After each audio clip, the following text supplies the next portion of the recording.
여러분, 혹시 자식에게 무시당했던 순간이 떠오르시나요? 그때 그 서늘한 감정, 마치 가슴에 대못이 박힌 것 같은 아픔을 기억하십니까? 분명 온 마음을 다해 키웠는데 이제는 그 자식이 차가운 눈빛으로 아니면 무관심한 말투로 나를 대할 때 도대체 무엇이 잘못된 걸까 하는 생각이 들곤 하죠. 어쩌면 여러분도 이런 경험을 했을 겁니다. 집안일을 하며 힘겹게 끙끙대고 있을 때 옆에서 아무렇지 않게 휴대폰만 들여다보는 자식. 그 모습을 보고 좀 도와줘라 한마디 하면 나 바빠요라며 퉁명스럽게 답하는 순간 그 말 한마디에 가슴이 철렁 내려앉는 기분이 들지 않으셨나요? 오늘 방송을 들으시는 많은 부모님들은 자식을 키우는 일이 얼마나 힘든지 몸소 느끼셨을 겁니다. 어린 시절의 무한한 사랑과 헌신이 왜 시간이 지나면서 이렇게도 낯선 관계로 변해가는지 그 이유를 찾으려고 밤잠을 설치기도 하셨겠죠. 저희 방송을 듣는 한 청취자가 얼마 전 이런 사연을 보내주셨습니다. 서울에 사는 이영자님의 이야기입니다. 이영자님은 올해로 환갑을 맞으셨습니다. 평생 두 아이를 위해 헌신하며 살아오셨는데 이제는 자식들과 대화조차 어려운 상황에 놓였다고 합니다. 얼마 전 큰아들과의 대화 중 작은 말다툼이 있었습니다. 아들이 회사에서 받은 스트레스를 이야기하던 중 요즘 힘들다는 말을 꺼냈고 이영자님은 본인의 경험을 바탕으로 그래도 참고 견디면 다 지나가더라라고 말씀하셨습니다. 그런데 아들의 반응은 냉담했습니다. 엄마는 그냥 옛날 얘기나 하시지 요즘 세상이 어떤 줄이나 알아요. 이 한마디가 이영자님의 가슴을 아프게 찔렀습니다. 그날 이후 아들과의 대화는 점점 줄어들었고 어쩌다 대화가 이어져도 자주 논쟁으로 끝나기 일쑤였다고 합니다. 내가 도대체 뭘 잘못했을까? 이영자님은 자책과 답답함 속에 하루하루를 보내고 계셨습니다. 여러분은 어떻게 생각하시나요? 이영자님의 상황이 낯설게 느껴지십니까? 아니면 혹시 여러분도 비슷한 경험을 한 적이 있나요? 이러한 순간들이 쌓일수록 우리의 마음은 더욱 무거워지고 자식과의 관계는 점점 멀어지는 것처럼 느껴집니다. 오늘 방송에서 다룰 이야기는 바로 이것입니다. 자식이 부모를 무시하는 상황에 처했을 때 어떻게 대처해야 할까요? 그들에게 함부로 대하지 못하게 하는 한마디는 무엇일까요? 여기서 중요한 것은 자식과의 관계를 단순히 갈등의 대상으로 보는 것이 아니라 우리 스스로 성장할 수 있는 기회로 바라보는 자세입니다. 누구나 겪는 이런 상황 속에서도 어떻게 하면 건강한 관계를 이어갈 수 있을지 지혜를 찾는 것이 오늘 방송의 목적입니다. 혹시 여러분은 자식을 키우며 이런 생각을 해본 적 있나요? 내가 잘못 키운 걸까? 어디서부터 잘못된 걸까? 자책하는 마음은 어쩌면 당연한 부모의 마음일지 모릅니다. 하지만 우리가 알아야 할 것은 모든 부모가 완벽하지 않다는 사실입니다. 아이를 키운다는 것은 완벽하지 않은 인간이 또 다른 인간을 키우는 과정입니다. 자식을 변화시키려 하기 전에 우리가 해야 할 일은 우리 자신의 태도를 점검하는 일입니다. 아이들이 우리를 존중하게 만드는 것은 단순히 권위를 세우는 것이 아니라 그들과 진정으로 소통하고 이해하는 데서 시작됩니다. 그렇다면 오늘 이 방송을 통해 우리는 어떤 지혜를 얻을 수 있을까요? 여러분이 자식의 무시를 경험했을 때 그 아픔을 어떻게 극복했는지 그리고 무엇이 효과적이었는지 댓글로 나눠주시면 좋겠습니다. 다음으로 우리가 자식의 무시를 대처하는 과정에서 어떤 태도가 필요한지 조금 더 깊이 이야기해 보겠습니다. 이영자님의 사연을 들으며 많은 분들이 과거의 비슷한 경험을 떠올리셨을 겁니다.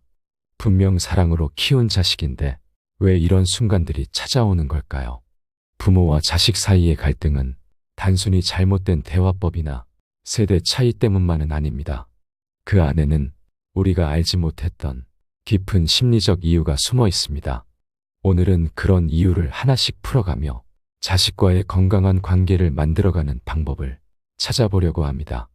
한 청취자는 이런 경험을 나눠주셨습니다. 부산에 사는 김정호님은 최근 대학생 딸과 사소한 말다툼을 겪었다고 합니다. 정호님은 딸이 늦은 밤까지 공부는 하지 않고 휴대폰을 붙들고 있는 모습을 보고 잔소리를 한 적이 있었습니다. 너 이렇게 게으르게 굴면 나중에 후회한다. 딸은 처음에는 묵묵히 듣는 것 같았지만 갑자기 화를 내며 말했습니다. 아빠는 왜 나를 이해하려고 하지 않고 맨날 지적만 해요. 아빠 때랑 지금은 다르다고요. 정우님은 딸의 말에 크게 상처를 받았습니다. 자신은 그저 좋은 방향으로 딸을 이끌고 싶었을 뿐인데 딸은 그걸 잔소리로만 받아들였던 겁니다. 정우님은 그날 이후로 딸과의 대화를 시도하려고 해도 어떻게 말을 꺼내야 할지 막막함을 느끼셨다고 합니다. 이 사연은 우리에게 부모와 자식 간의 대화에서 가장 큰 오해가 무엇인지 보여줍니다. 바로 나의 의도가 곧 전달될 것이다라는 착각입니다. 부모는 사랑과 걱정에서 출발한 말을 하지만 자식은 이를 간섭이나 비난으로 받아들일 수 있습니다. 그렇다면 이 갈등의 근본 원인은 무엇일까요? 심리학에서는 이를 세대 간 관점 차이로 설명합니다. 부모는 자신의 경험과 가치를 중심으로 자식을 바라보지만 자식은 부모의 경험이 지금의 현실과 다르다고 느끼며 이질감을 느낍니다. 이 과정에서 부모의 조언은 가끔씩 낡고 틀에 박힌 것으로 받아들여질 수 있습니다. 또한 자식이 부모의 사랑을 당연하게 여기기 때문에 일종의 심리적 독립을 이루는 과정에서 무의식적으로 부모를 무시하는 태도를 보일 수 있다고도 합니다. 즉, 무시는 꼭 악의적이거나 의도적인 행동이 아닐 수도 있다는 겁니다. 이쯤에서 청취자 여러분께 한 가지 질문을 드리고 싶습니다. 여러분은 자식이 무심한 태도를 보였을 때 어떤 감정을 느끼셨나요? 그리고 그 감정은 자식에게 어떻게 전달되었을까요? 사실 우리가 느낀 감정이 고스란히 행동으로 드러날 때 그게 또 다른 갈등의 씨앗이 될 수 있습니다. 여기서 한 가지 사례를 들어볼까요? 철학자 루소는 인간의 성장을 자연 상태에서의 교육으로 설명하며 억지로 통제하려는 것보다는 자연스럽게 경험을 통해 스스로 깨닫게 하는 것이 가장 효과적이라고 주장했습니다. 루소의 철학에서 배울 수 있는 것은 자식의 행동을 바꾸려는 시도 대신 자식이 스스로 선택하고 책임질 수 있는 기회를 주는 것이 관계의 갈등을 줄이는 중요한 열쇠라는 점입니다. 하지만 이런 과정이 쉽지 않은 이유는 부모로서의 본능 때문입니다. 우리는 자식이 더 나은 길을 가길 바라는 마음에 때로는 간섭하게 되고 그 결과 자식의 독립적인 의사결정을 방해하는 경우도 있습니다. 이때 필요한 것은 우리 스스로를 돌아보며 내가 자식을 위해 지금 어떤 자세로 서 있는가를 스스로에게 물어보는 일입니다. 이번에는 자식이 부모를 무시하는 행동을 어떻게 대화로 해결할 수 있는지 조금 더 구체적으로 알아보겠습니다. 자식과의 갈등은 대화를 통해 풀 수 있습니다. 그러나 그 대화의 방식은 단순히 조언이나 잔소리를 전달하는 것과는 달라야 합니다. 자식을 설득하려면 먼저 자식이 느끼는 감정을 이해하려는 노력이 필요합니다. 이를 위해 가장 중요한 것은 공감입니다. 심리학자 칼 로저스는 진정한 공감은 타인의 감정에 내가 함께 들어가 그들의 세계를 이해하려는 진지한 노력을 뜻한다고 말했습니다. 즉, 자식의 마음속으로 들어가는 것, 그들이 무엇을 느끼고 있는지를 알아보는 것이 대화의 첫걸음이라는 뜻입니다. 여기서 한 가지 사례를 떠올려 봅시다. 서울에 사는 박지연님은 고등학생 아들과 갈등이 잦았습니다. 아들은 매일 늦게 자고 공부보다는 친구들과 놀러 다니는데 더 관심이 많았습니다. 지연님은 이런 아들의 모습을 보며 답답한 마음에 이렇게 말했습니다. 너 정말 이렇게 살 거야?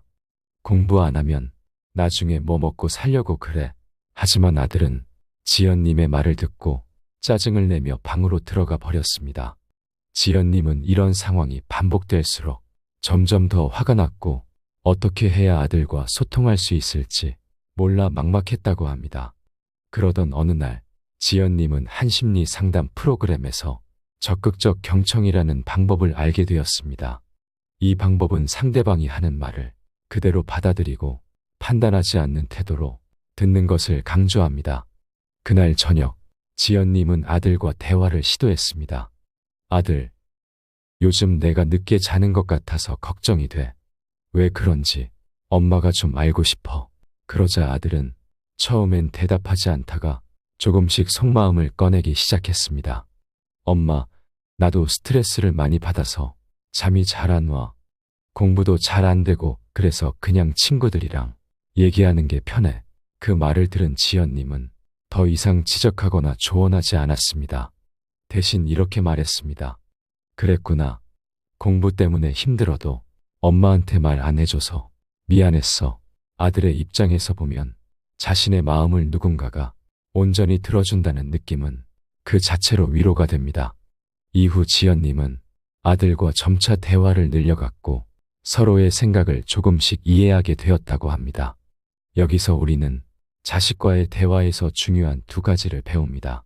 첫째, 자식이 자신의 이야기를 편안하게 할 수 있도록 판단을 유보하는 자세를 취해야 한다는 것. 둘째, 문제를 바로 해결하려 하지 말고 감정을 먼저 공감하는 것이 갈등 해소의 열쇠라는 점입니다. 하지만 단순히 듣는 것만으로는 모든 문제가 해결되지는 않습니다. 부모로서 자식에게 전달하고 싶은 중요한 메시지가 있다면 그 타이밍과 방법 또한 중요합니다. 심리학에서는 열린 대화라는 개념이 있습니다. 이것은 부모와 자식이 같은 위치에서 대화하며 상호 존중을 바탕으로 이루어지는 대화 방식을 뜻합니다. 예를 들어 자식이 감정적으로 격해진 순간에는 즉각적인 대화를 피하고 감정이 안정된 후에 차분히 이야기를 나누는 것이 효과적입니다. 또한 부모가 대화 중에 자신의 감정을 솔직히 표현하는 것도 중요합니다. 엄마는 내가 무시하는 말을 들으면 굉장히 슬프고 속상해. 이런 표현은 자식에게 부모의 감정을 이해시키는데 큰 도움을 줍니다. 이번에는 자식의 무시를 극복하기 위해 어떻게 긍정적인 대화 환경을 만들어갈 수 있는지 더 깊이 알아보겠습니다. 자식의 무시를 극복하기 위한 대화는 부모와 자식 사이의 신뢰를 기반으로 해야 합니다. 하지만 신뢰는 하루아침에 쌓이지 않습니다. 특히 자식이 이미 부모를 무시하는 태도를 보이고 있다면 그 신뢰를 회복하기 위해 조금 더 의도적이고 지속적인 노력이 필요합니다.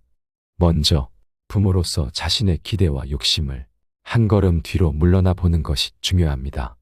부모가 자식을 사랑하기 때문에 당연히 자식이 잘 되길 바라는 마음은 부정할 수 없습니다. 그러나 그 기대가 자식에게 지나친 부담으로 작용할 수 있다는 사실을 인정해야 합니다. 다음 사례를 떠올려 보겠습니다. 강원도에 사는 이수미님은 중학생 딸과 갈등이 많았습니다. 수미님은 딸이 성적을 올리기를 바라는 마음에 매일 학습 계획을 짜주고 때로는 딸의 공부 시간까지 체크했습니다. 그러나 딸은 점점 공부에 흥미를 잃었고 엄마의 말을 무시하거나 싸늘하게 반응하기 시작했습니다. 수미님은 딸의 태도에 상처를 받았지만 심리 상담을 통해 자신의 행동을 되돌아보는 계기를 얻었습니다. 상담사는 수미님에게 이렇게 말했습니다. 부모의 기대가 자식에게는 통제처럼 느껴질 수 있습니다. 통제가 아닌 믿음으로 다가가 보세요. 너를 믿는다는 말을 자주 해보는 건 어떨까요? 그 후 수미님은 딸에게 직접적으로 간섭하는 것을 줄이고 대신 딸이 스스로 선택할 수 있는 공간을 주기로 마음먹었습니다. 어느 날 딸이 시험 준비를 하지 않는 것 같아 걱정되었지만 수미님은 참았습니다. 그리고 딸이 시험 성적표를 가져왔을 때 수미님은 이렇게 말했습니다. 엄마는 내가 최선을 다했다고 믿어. 결과가 어떻든 엄마는 내 선택을 지지할 거야. 딸은 이 말을 듣고 눈물을 보이며 이렇게 말했습니다. 엄마가 항상 잔소리만 하다가 이번엔 나를 믿어줘서 처음으로 스스로 더 잘하고 싶다는 생각이 들었어. 이 사례에서 볼 수 있듯이 부모가 자식을 신뢰하는 태도를 보이면 자식은 그 신뢰를 느끼고 더 나은 방향으로 나아가고자 하는 동기를 스스로 찾게 됩니다. 무시와 갈등의 벽을 허물고 다시 소통의 다리를 놓는 데 있어 가장 중요한 첫걸음은 바로 믿음입니다. 또한 자식과의 관계에서는 작은 성취와 변화를 칭찬하고 격려하는 것이 무시를 줄이는 데 매우 효과적입니다. 철학자 공자는 작은 것을 소홀히 여기지 않는 자가 큰 일을 이룰 수 있다고 했습니다. 자식이 아무리 작은 일이라도 노력한 점을 발견하고 그것을 긍정적으로 표현해 보세요. 예를 들어 오늘 내가 숙제를 빨리 끝내는 모습이 정말 대단했어. 혹은 친구와 다툼이 있었는데 스스로 잘 풀려고 노력한 모습이 엄마에겐 정말 멋있게 보였어. 이런 식으로 구체적이고 진심 어린 칭찬을 습관화하면 자식의 마음도 조금씩 열리기 시작합니다. 하지만 여기서 중요한 것은 칭찬이 단순히 결과를 향한 것이 아니라 과정을 인정하는 것이어야 합니다. 결과만을 칭찬하면 자식은 부모의 기대치에 맞추려는 압박을 더 강하게 느낄 수 있기 때문입니다. 또한 부모가 자식과의 관계를 회복하려는 과정에서 자신의 잘못이나 실수를 인정하는 태도도 필요합니다. 부모가 완벽한 존재가 아님을 자식에게 솔직히 이야기하고 잘못된 점에 대해 사과하는 것은 자식과의 신뢰를 쌓는 데 큰 도움이 됩니다. 이제 우리는 자식이 무시하는 상황에서 어떻게 신뢰를 기반으로 관계를 회복할 수 있는지 알게 되었습니다. 이번에는 그 관계를 더욱 단단히 하기 위해 필요한 실질적인 대화의 기술을 살펴보겠습니다. 자식과의 관계를 더욱 단단히 하기 위해 필요한 대화의 기술은 단순히 말을 잘하는 것을 넘어서 상대의 마음을 읽고 공감과 존중을 표현하는 것에서 시작됩니다. 많은 부모들은 자식과의 대화에서 효과적인 소통을 원하지만 의도치 않게 자식을 방어적으로 만드는 말을 하곤 합니다. 너 왜 그랬어? 도대체 내가 뭘 잘못했는지 몰라. 이런 말은 자식을 꾸짖으려는 의도가 아니라 이해하고 싶다는 마음에서 나올 수도 있지만 결국 자식에게는 책망으로 들릴 가능성이 큽니다. 그렇다면 어떻게 하면 자식이 마음을 열고 대화에 참여할 수 있을까요? 첫째로, 부모는 경청의 자세를 갖춰야 합니다. 경청은 단순히 말을 듣는 것이 아닙니다. 자식이 말하는 동안 눈을 맞추고 고개를 끄덕이며 그랬구나, 내가 그렇게 느꼈구나 같은 반응을 통해 자식의 말을 진심으로 이해하고 있음을 표현하는 것이 중요합니다. 이런 태도는 자식에게 내 이야기가 존중받고 있다는 신호를 주며 결국 대화의 문을 여는 열쇠가 됩니다. 다음으로 부모는 질문의 방식을 바꿔야 합니다. 일방적으로 자식을 추궁하거나 지적하는 방식이 아니라 자식이 자신의 생각과 감정을 자연스럽게 풀어낼 수 있도록 유도하는 질문을 던져보세요. 예를 들어, 너 왜 그렇게 했어? 대신, 그때 내가 그런 선택을 한 이유가 있었을 것 같아. 혹시 엄마한테 얘기해 줄 수 있겠니? 라는 식의 질문은 자식에게 방어적인 태도를 벗어나게 하고 대화를 시작할 수 있는 기회를 제공합니다. 사례를 하나 살펴보겠습니다. 서울에 사는 김종민 님은 고등학생 아들과의 관계가 점점 소원해지고 있음을 느꼈습니다. 특히 아들은 종민 님이 무언가를 물어보면 대답을 하지 않거나 단답형으로 반응하는 일이 잦아졌습니다. 어느 날 종민 님은 아들과의 대화를 시도하며 자신의 태도를 바꿔보기로 했습니다. 그날 종민 님은 아들이 학원에서 돌아왔을 때 오늘 학원에서 뭐 배웠어? 같은 평소의 질문 대신 오늘 하루 중에 가장 재미있었던 순간은 언제였어? 라고 물었습니다. 아들은 잠시 머뭇거리더니 학원 끝나고 친구들이랑 얘기한 게 제일 재미있었어 라고 대답했습니다. 종민님은 그랬구나, 무슨 얘기했는지 궁금하다 며 자연스럽게 대화를 이어갔고 그날 이후 아들과의 대화가 조금씩 길어지기 시작했습니다. 이 사례에서 볼 수 있듯이 질문 하나를 바꾸는 것만으로도 자식과의 소통에 큰 변화를 가져올 수 있습니다. 그뿐만 아니라 대화 중에 부모가 자신의 감정을 솔직하게 표현하는 것도 중요합니다. 엄마는 내가 이렇게 말할 때 조금 서운하게 느껴져. 그런데 그게 내가 엄마를 싫어해서 그런 건 아니겠지? 라는 식의 말은 부모의 감정을 전달하면서도 자식이 방어적이지 않게 만드는데 효과적입니다.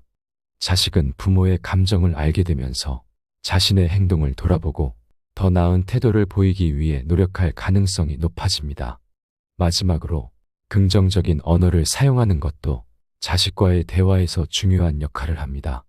부정적인 표현이나 명령조의 말은 자식에게 거부감을 줄 수 있습니다. 넌 왜 이것도 못하니? 그렇게 하면 안 돼. 라는 말보다는 엄마는 내가 조금만 더 노력하면 더 잘할 수 있을 거라고 믿어. 그렇게 하기보다는 이 방법을 한번 시도해 보면 어떨까? 같은 긍정적인 말이 자식을 더 열린 마음으로 대화에 참여하게 합니다. 한 철학자는 마른 물과 같아서 그릇의 모양에 따라 흐름이 결정된다 고 했습니다. 부모의 말 한마디가 자식에게 상처를 줄 수도 위로와 격려를 줄 수도 있습니다. 따라서 대화의 기술은 단순한 방법론이 아니라 부모와 자식 사이의 관계를 건강하게 만드는 중요한 열쇠라고 할 수 있습니다. 이번에는 이런 대화의 기술을 바탕으로 자식이 무시하지 못하게 하는 구체적인 대화의 한마디를 어떻게 활용할 수 있을지 알아보겠습니다. 이제 자식이 부모를 무시하지 못하도록 만드는 한마디의 중요성과 그 말의 효과를 구체적으로 살펴보겠습니다. 우리가 살면서 자주 듣는 말 중에는 때로 가슴을 울리는 진심이 담긴 말도 있지만 의도와 상관없이 상처를 주거나 사람 사이의 관계를 멀어지게 만드는 말도 있습니다. 그렇기에 말 한마디를 잘 선택하는 것이 부모와 자식 관계에서 얼마나 중요한지 다시 한번 강조하지 않을 수 없습니다. 그렇다면 자식이 부모를 무시할 때 효과적으로 사용할 수 있는 이 한마디란 무엇일까요? 그 핵심은 바로 자식의 행동을 비난하거나 권위를 강요하는 것이 아닌 자신의 감정을 전달하면서 자식이 스스로 생각하게 만드는 말입니다. 예를 들어 자식이 부모에게 반항하거나 무시하는 태도를 보였을 때 대부분의 부모는 너 지금 엄마 아빠한테 그게 무슨 태도니? 너 그렇게 하면 안 돼. 라고 단호하게 말하곤 합니다. 그러나 이런 말은 오히려 자식을 방어적으로 만들고 부모와 자식 사이의 갈등을 심화시킬 가능성이 높습니다. 대신에 엄마는 내가 이렇게 말할 때 조금 마음이 아파. 혹시 내가 왜 그렇게 말했는지 설명해 줄 수 있겠니? 라고 말해보세요. 이 한마디는 자식에게 두 가지 중요한 메시지를 전달합니다. 첫째, 부모도 감정을 가진 사람이라는 사실을 자식에게 상기시킵니다. 자식은 부모가 모든 것을 이해하고 받아들일 것이라 당연하게 여기는 경우가 많습니다. 하지만 부모도 한 사람으로서 상처받을 수 있는 존재라는 점을 알게 되면 자식은 자신의 태도를 돌아보게 됩니다. 둘째, 이 말은 자식에게 책임감을 요구합니다. 자신의 행동이나 말을 직접 설명해야 하는 상황에 놓이게 되면 자식은 자신의 언행이 어떤 영향을 미쳤는지 생각하게 됩니다. 이는 단순한 꾸짖음보다 훨씬 더 효과적으로 자식의 태도를 변화시킬 수 있습니다. 또 다른 예를 들어보겠습니다. 어느 날 부모가 준비한 음식을 두고 자식이 투덜대며 이게 뭐야? 맨날 똑같은 것만 하네. 라고 말한다면 부모는 본능적으로 내가 먹고 싶은 걸 말하지 그랬어. 혹은 이렇게 해도 맘에 안 드니 같은 반응을 보일 수 있습니다. 하지만 이런 반응은 갈등만 키울 뿐입니다. 이럴 때 부모가 엄마는 내가 그렇게 말하니 조금 속상하네. 너도 힘든 날 누군가 내 노력을 무시한다면 어떤 기분일까? 라고 말하면 어떨까요? 이 질문은 자식이 자신의 말이 타인에게 어떤 영향을 미칠 수 있는지를 생각하게 만드는 동시에 부모의 감정을 존중하는 태도를 가르칠 수 있는 기회가 됩니다. 또한 이런 말을 한 뒤에는 자식의 대답을 기다려야 합니다. 자식이 스스로 생각하고 자신의 말에 대해 대답할 시간을 줄 때 그 효과는 배가 됩니다. 이와 함께 칭찬과 격려를 활용하는 것도 중요합니다. 자식이 비록 부모를 무시하거나 반항적인 태도를 보일 때도 그 안에 숨겨진 긍정적인 면을 발견하려는 노력이 필요합니다. 예를 들어 자식이 대화를 거부하거나 무시하는 태도를 보인다면 그 행동에 담긴 이유를 이해하고 내가 내 생각을 표현하려는 모습은 엄마는 멋지다고 생각해. 다만 내가 좀 더 다른 방식으로 말해줬다면 더 좋았을 것 같아. 라고 말해보세요. 칭찬과 조언이 섞인 말은 자식에게는 단순한 꾸짖음보다 훨씬 효과적으로 다가옵니다. 자식은 자신의 긍정적인 점을 인정받으면서도 더 나은 방향으로 나아가기 위한 자극을 받게 됩니다. 결국 부모가 자식의 무시에 대응할 때 중요한 것은 자식의 마음을 닫게 하는 것이 아니라 열리게 만드는 것입니다. 이 과정에서 부모는 자식과의 관계를 더욱 깊고 건강하게 만들어 갈 수 있습니다. 이번에는 이러한 대화의 원칙을 적용하며 부모와 자식 사이의 갈등을 근본적으로 해결할 수 있는 현명한 접근법을 더 구체적으로 알아보겠습니다. 지금까지 살펴본 대화를 바탕으로 마지막으로 부모와 자식의 관계에서 근본적으로 더 건강하고 강한 유대를 형성하기 위해 필요한 태도와 접근 방식을 정리하며 마무리해 보겠습니다. 자식이 부모를 무시하는 상황에서 그저 그 행동에만 반응하며 단기적인 해결책을 찾는 데 집중하는 대신 오랜 시간 지속될 수 있는 긍정적이고 안정적인 관계를 만드는 것이 더 중요합니다. 이를 위해 부모가 가져야 할 몇 가지 마음가짐과 행동 원칙이 있습니다. 첫째, 자식의 무례한 행동은 그 자체로 잘못된 것이지만 그 뒤에 숨겨진 감정을 이해하려는 노력이 필요합니다. 많은 경우 자식의 무시는 단순한 반항심에서 오는 것이 아니라 자신의 감정을 적절히 표현하지 못하거나 부모에게서 인정받고 싶다는 욕구에서 시작될 수 있습니다. 예를 들어 한 사춘기 소녀가 엄마는 내 일에 신경도 안 쓰면서 왜 잔소리만 해라고 날카롭게 말한 경우를 생각해 봅시다. 표면적으로는 무시처럼 보이지만 사실은 엄마가 자신의 삶에 더 관심을 가져주길 바라는 호소일 수 있습니다. 이럴 때 부모는 내가 그렇게 말하니 엄마는 조금 서운하네. 혹시 내가 바라는 게 있다면 엄마에게 솔직히 얘기해 줄래? 라고 대답할 수 있습니다. 이런 반응은 자식이 자신의 진짜 감정을 표현할 기회를 제공합니다. 둘째, 부모 자신의 감정을 솔직히 표현하면서도 자식에게 공감하려는 태도가 중요합니다. 자식과의 갈등 상황에서 부모가 지나치게 단호하거나 자신의 권위만을 앞세운다면 자식은 방어적 태도를 보이기 쉽습니다. 대신 엄마도 사실 내가 그런 말을 하면 마음이 무거워지고 우리가 잘 지낼 수 없을까 걱정이 돼. 처럼 자신의 감정을 담담히 전달하면 자식은 부모를 더 사람으로서 이해하게 됩니다. 셋째, 자식의 긍정적인 변화나 노력을 진심으로 칭찬하는 것이 필요합니다. 자식이 작은 변화라도 보여줄 때마다 부모가 이를 알아채고 너가 아까 엄마에게 조금 더 부드럽게 말하려고 했던 것 같아. 엄마는 그게 참 고마웠어. 라고 표현해 보세요. 이런 칭찬은 자식에게 자신감과 동기를 주고 긍정적인 태도를 더 자주 보여주고 싶게 만듭니다. 마지막으로 부모와 자식의 관계는 일방적인 것이 아니라 상호작용 속에서 형성된다는 사실을 잊지 말아야 합니다. 부모가 자식의 변화를 요구하는 만큼 부모도 자식에게 본보기가 될 만한 모습을 보여줘야 합니다. 자식이 무시하는 태도를 보일 때 부모가 이를 감정적으로 대하거나 큰 소리로 꾸짖는다면 자식도 부모를 더 공감하거나 존중하기 어려울 것입니다. 대신 부모가 차분하고 현명하게 대처할 때 자식은 부모로부터 좋은 인간관계의 모델을 배울 수 있습니다. 자식을 키우는 일은 쉬운 일이 아닙니다. 우리는 모두 최선을 다하려고 노력하지만 때로는 실수하기도 하고 잘못된 방식으로 자식을 대하기도 합니다. 하지만 중요한 것은 실수 속에서도 배우고 자식과 함께 성장하려는 의지입니다. 사람 사이의 관계는 결국 끊임없는 대화와 이해를 통해 형성되고 깊어집니다. 부모와 자식의 관계도 예외는 아닙니다. 오늘 여러분께 전한 이 한마디가 자식과의 갈등 속에서 작은 변화의 시작이 되기를 바랍니다.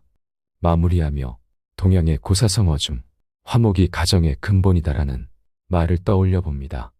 가정에서 부모와 자식이 서로를 이해하고 함께 성장할 수 있을 때 비로소 진정한 화목이 이루어집니다. 오늘 이야기가 여러분의 마음에 닿았다면 댓글로 여러분의 생각과 경험을 공유해 주세요. 혹시 비슷한 상황에서 어떤 말을 사용해 보셨는지도 궁금합니다. 또 구독과 좋아요는 이 채널이 더 많은 분들과 소중한 이야기를 나눌 수 있게 돕습니다. 오늘도 좋은 하루 되시길 바랍니다. 감사합니다. 지혜의 숲입니다.